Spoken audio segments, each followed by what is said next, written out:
Okay, so there's something that I want to talk about, and it's something that I feel is not nearly talked about enough when it comes to Destiny 2, and that's how the Strike boss design has been mostly stagnant and in some cases has regressed. So the example I'm going to use is the fight with the Shield Brothers in Destiny 1 and the Glassway Strike in Destiny 2 from Beyond Light, because I think it exemplifies the stagnation and regression I'm talking about very well.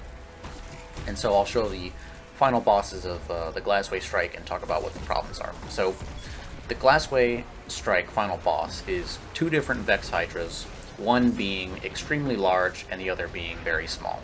The small one shoots fast arc projectiles, the big one shoots slower void projectiles. Now at the start of the fight, both Hydras spawn at the same time, but they don't have any interactions with each other, and the smaller Hydra tends to move into enclosed spaces on either side of the boss room, so they only fight with each other briefly. The large Hydra is easily the most dangerous of the two. Now, in doing this strike again recently to get this footage, the only thing I was thinking about was why make the decision to have two bosses that are the exact same enemy and not have any interaction between them that could make the fight interesting or more engaging. So some things they could have done to make the fight interesting would be that when they're both active at the same time, one of the Hydras is immune until dealing a certain amount of damage to the other one. That's a really basic interaction that makes it so the player has to target a specific boss and then switch targets.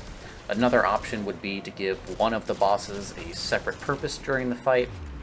Like I said previously, the smaller Hydra tends to go into the enclosed spaces on either side of the room, so maybe give the boss some reason for going there and make it so that whatever thing the boss is doing, the player wants to stop. It could be anything from covering the ground in a damage over time effect, to buffing the large Hydra's shields, or even making the Hydra immune until it arrives. These are all spur-of-the-moment ideas that aren't good, but I'm not a game designer, and I think something along these lines would be more interesting, just like how the Shield Brothers strike bosses are more interesting. The reason I think these strikes are worth comparing is because they do the same thing, it's just that one does it a lot better. In the Shield Brothers strike, you have two Cabal final bosses, and unlike the Glassway, they come out one at a time. And the first boss to come out is Valus Maul, and he has no long-range weapon. His only long-range attack is where he flies in the air and lunges towards the player, slamming into the ground. And once you do enough damage, he leaves. And then it's Valus Talurn's turn, who is the exact opposite. He only has a long-range cannon, which leaves a mark on the floor indicating where the rockets are going to land. He's got no other way of attacking, not even a slam attack, that is pretty much always a part of every single boss in Destiny 2, and mostly Destiny 1 as well. It's when both are together that things get interesting, because you have to dodge the long-range fire of Talurn while also making sure you don't get mauled. But that's not it, because when one of the brothers dies, the remaining one gets the other's weapon. So Talurn gets the ability to fly away and gets a slam attack, and Maul gets the cannon on his back. The fight is easier when killing Maul first, and I didn't want to do the strike again solo to get footage of killing Talurn first, so that's all I can show really. But it does change depending on which one you kill. There isn't a strike in Destiny 2 that manages to get this kind of dynamic right, at least when it comes to having two bosses active at the same time. The strike against the Fallen Captain, or I guess he's an assassin, he goes invisible and basically spawns shanks that will electrify the floor. That's kind of like this, except it's not another boss that's doing something that you need to watch out for, it's just a regular enemy.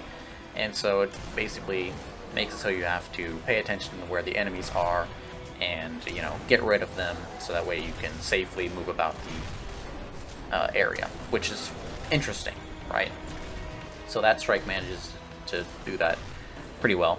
And there are a couple others. There are some really good strikes in Destiny 2, but there are just also a lot that fall short in a lot of ways that Destiny 1 managed to get right.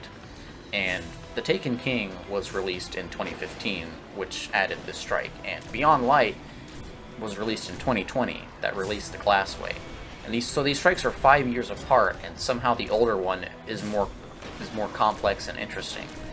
And it's not just the Shield Brothers strike. There's also the strike in Rise of Iron with the Fallen and Ogre combo. The Ogre doesn't have its eye, and it can't be killed, so you have to avoid the Ogre's slam attacks while trying to get damage in on the Fallen boss, who is shooting you with the Ogre's eyeball. Still upset they never made that into an exotic, but you know, whatever. That's fine.